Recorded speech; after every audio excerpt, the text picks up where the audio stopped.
नमस्कार साथियों। हम चर्चा कर रहे थे आपसे पहले के व्याख्यान में मैथिलीशरण गुप्त के साकेत के नवम सर्ग की, और नवम सर्ग की चर्चा करते हुए हमने देखा कि वेदना को अपनी सखी मानती है उर्मिला, और अपने प्रियतम के बिछुड़ने के कारण, क्योंकि वो भगवान श्री राम के साथ में 14 वर्ष के वनवास के लिए जा चुके हैं, उनके हृदय के ऊपर क्या बीत रही है, क्या दशा उनके हृदय की हो रही है, और उसके कारण जो दुख उनके हृदय के अंदर उत्पन्न हो रहा है वो उसको हमेशा अपने साथ अपना करके रखना चाहती है, ताकि उसे इस बात का हमेशा एहसास रहे कि उसका प्रियतम उससे बिछुड़ गया है। वो जो प्रेम है एक दूसरे के प्रति, वो प्रेम हमेशा बना रहे, और उसे एक आशा की किरण हमेशा उसके हृदय के अंदर जागृत होती रहे कि एक दिन निश्चित रूप से लौट करके आएंगे और मेरे साथ वही व्यवहार होगा, वही प्रेम झलकेगा, और वही दिन लौट करके दोबारा आएंगे। इसलिए उन चीज़ों को जागृत रखने के लिए वो वेदना को अपनी सखी संबोधित करती हुई हमेशा अपने साथ रखना चाहती है। अब उसके आगे विरह संग अभिसार भी, बाहर जहाँ आभार भी, मैं पिंजरे में पड़ी हूँ किंतु खुला द्वार भी, काल कठिन क्यों न हो किंतु है मेरे लिए उधार भी, जहाँ विरह ने गार दिया है किया वहाँ उपकार भी, सुध बुध हर लो किंतु दिया है काल ज्ञान विचार भी, जना दिया है उसने मुझको जन जीवन है भार भी,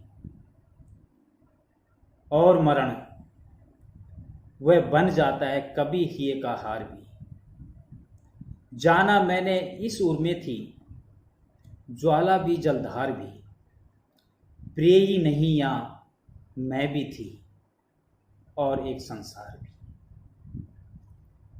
यहाँ पर उर्मिला अपने प्रियतम के विरह में विरहित है, और वो आगे क्या कहती है, क्या सोचती है, क्या उसके दिमाग में चल रहा है। वो कहती है कि विरह संग अभिसार भी, कि वियोग में केवल दुख ही नहीं होता, वरन यदि इसका उज्जवल पक्ष देखा जाए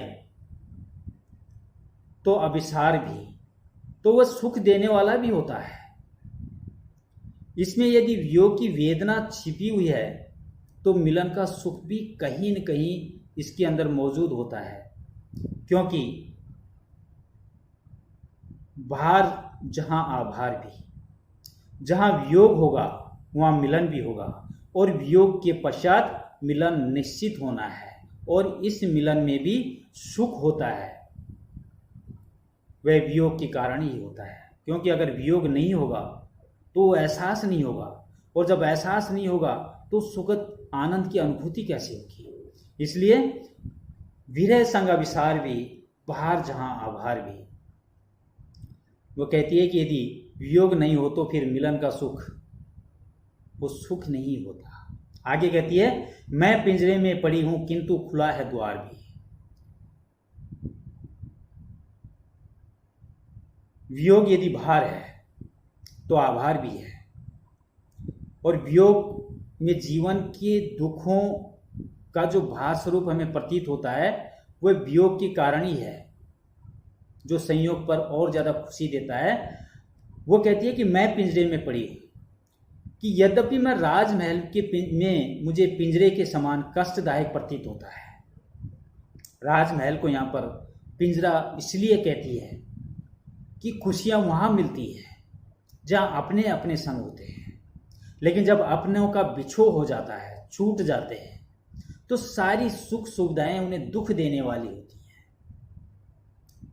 छायावाद में कहा है कि प्रकृति मन के भावों के अनुरूप सुख देने वाली भी होती है और दुख पैदा करने वाली भी होती है। अगर किसी हृदय में वियोग, अपने का बिछुड़ने का गम है, और फूल देखता है, खिले हुए फूलों को देखता है, तो वो फूल उन्हें कष्ट पैदा करते हैं, कांटे उन्हें अच्छे लगते हैं, और खुशी के क्षण में वो फूल उन्हें आनंद प्रदान करने वाले होते हैं। तो ये सब मनोभावों के कारण होते हैं। यहाँ पर उर्मिला भी यही कहती है कि यद्यपि मैं राजमहल में हूँ, लेकिन राजमहल मुझे पिंजरे की भांति प्रतीत होता है, किंतु खुला है द्वार भी, किंतु इसका द्वार भी मेरे लिए खुला हुआ है।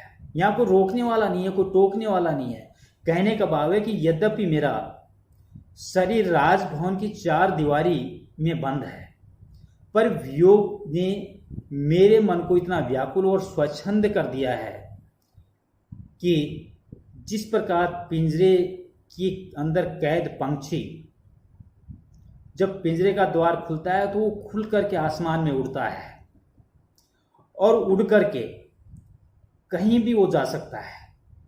यद्यपि वियोग की अथाह वेदना के कारण वह समय उसके लिए अत्यंत दुखदायी जरूर होता है, पर यह मेरे लिए दयालु है। यहां पर वो इसलिए कहती है कि जिस प्रकार राजमहल में कोई कहने वाला नहीं है, ये सब कुछ सुख सुविधाएं होने के बावजूद वो उसके लिए दुखदायी होती है।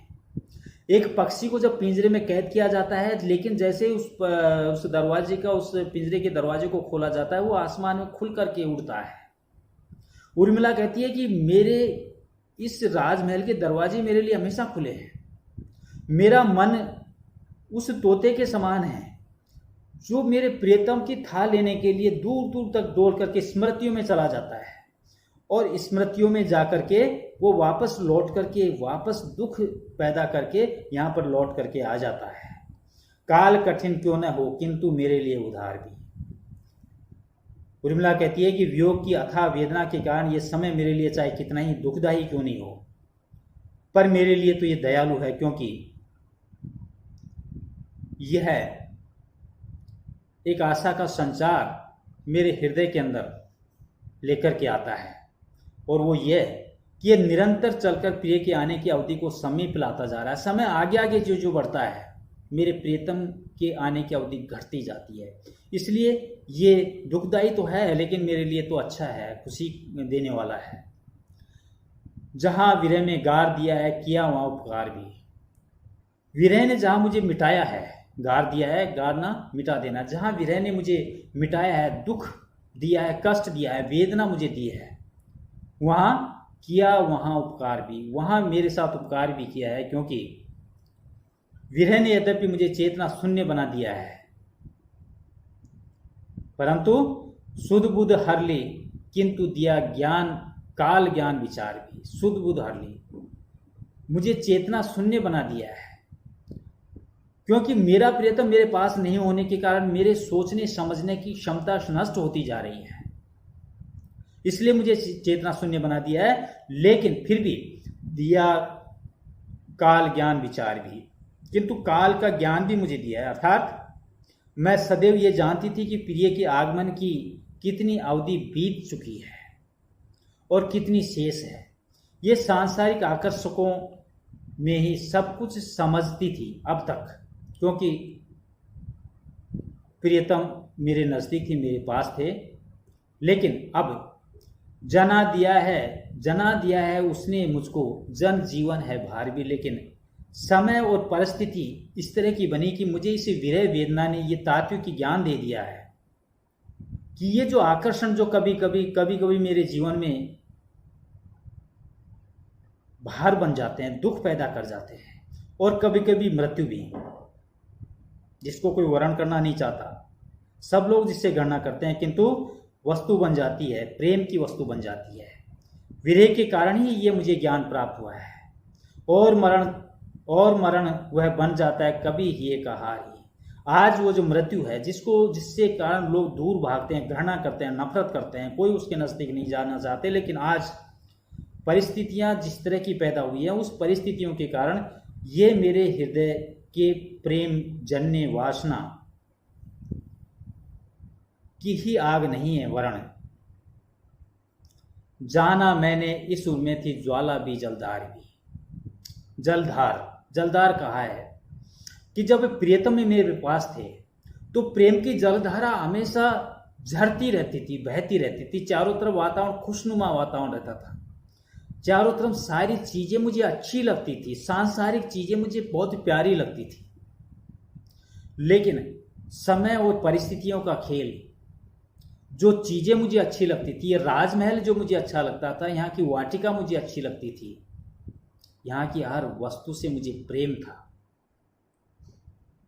आज प्रियतम मेरे पास नहीं है, जिसके कारण ये आज करुणा की जलधारा भी के समान भी मुझे दिखाई देती है, जो मुझको और अन्य जनों को जो इस तरह के दुख में लीन है वो सुख देती है।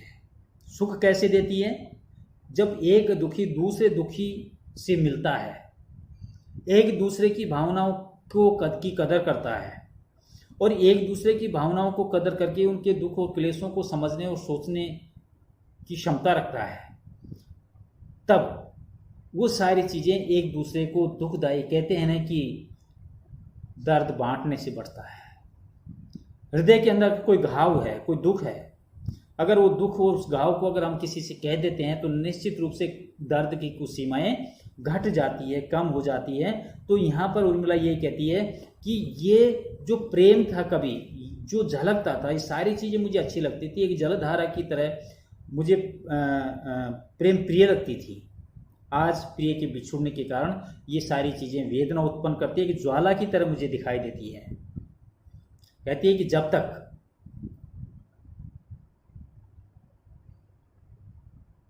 संसार सुख में मैं तल्लीन थी, क्योंकि प्रियतम मेरे पास थे, तब तक प्रियतम के अतिरिक्त और कुछ भी मुझे दिखाई नहीं देता था। प्रिय ही नहीं, यहाँ मैं भी थी और एक संसार भी। ये चीजों का ज्ञान यहाँ पर उर्मिला को अब होता है। उर्मिला कहती है कि मैं अब तक इस चीज को समझ नहीं पाई, मैं अब तक ये मान करके चलती थी कि संसार में कुछ भी नहीं है, मैं हूं, मुझसे प्रेम करने वाली वस्तुएं हैं, मुझे खुशी देने वाली चीजें हैं, मुझे आनंदित करने वाली वस्तुएं हैं, और मेरा प्रियतम जिसे मैं अटूट प्रेम करती हूँ, जिसके बिना मैं एक पल रह नहीं सकती, जो मेरे बिना नहीं रह सकते। ये चीजें मैं समझती थी, मानती थी, क्योंकि ये संसार को भूलकर अपने अहंकार को उन्हीं के अंदर समाये रखती थी, जिनके अंदर जो चीजें मुझे अच्छी लगती थी, चाहे मेरा प्रियतम हो, चाहे मुझे आनंदित करने वाली वस्तुएं हों, मैंने अपने आप को उस अहंकार के अंदर दबा करके उन्हीं चीजों में अपना मन लगा करके रखा। मैंने कभी यह एहसास नहीं किया कि इसके अलावा और बहुत सारी चीजें भी इस संसार के अंदर मौजूद है, मुझे इस चीज का कभी एहसास नहीं हुआ। कहती है कि प्रिय ही नहीं, या मैं भी थी और एक संसार भी। इस विरह के कारण ही मुझे पता चला कि यहाँ केवल प्रियतम ही नहीं है इस संसार में, वरन मैं भी हूं, और इस संसार और सांसारिकता की भी एक सत्ता है। और उस सारी चीजों का एहसास मुझे अब हुआ है जब प्रियतम मुझे छोड़ करके चले गए, वनवास में चले गए, और उनकी स्मृतियों में जो चीजें अब मेरे हृदय के अंदर आकर के मुझे वेदना जगाती है, दुखी करती है। उस दुख के कारण ही मुझे इस चीज का एहसास अब जाकर के हुआ कि संसार में प्रियतम ही नहीं है, प्रियतम के अलावा मेरी भी कोई सत्ता है, और संसार और सांसारिकता की भी कोई सत्ता है। तो ये सारी की सारी चीजें इस पद के अंदर मैथिली शरण गुप्त ने उर्मिला की विरह वेदना के द्वारा बताने का प्रयास किया है। इसके अंदर अगर हम विशेष की बात करें तो एक तो इसने विरह के उज्ज्वल पक्ष का वर्णन किया है। उज्ज्वल पक्ष का वर्णन इसलिए कि व्यक्ति जब बिछुड़ता है तो बिछुड़ने के बाद जो एहसास मन के अंदर जागृत होता है वो वेदना होती है, वो विरह होती है, जिसके कारण वो चीजें उठती हैं। और ये सारी तर्कमयी और भावनात्मक शैली के अंदर लेखक ने कवि ने ये बताने का प्रयास किया है। इसके अलावा अगर हम इससे संपूर्ण गीत में अलंकार की बात करें तो यहाँ पर विरोधाभास अलंकार ही झलकता है। जिन चीजों को कोई अपनाना नहीं चाहता, ग्रहण स्वीकार नहीं करना चाहता, वो सारी की सारी चीजें यहाँ पर उर्मिला को अच्छी लगने लगती हैं। तो जो नहीं होना चाहिए वो सारी चीजें यहाँ पर हो रही हैं। तो ये सारी चीजें होने के कारण यहाँ पर विरोधाभास अलंकार झलक रहा है। अब मैं अपनी बात को यहीं समाप्त करता हूँ। नमस्कार, बाय।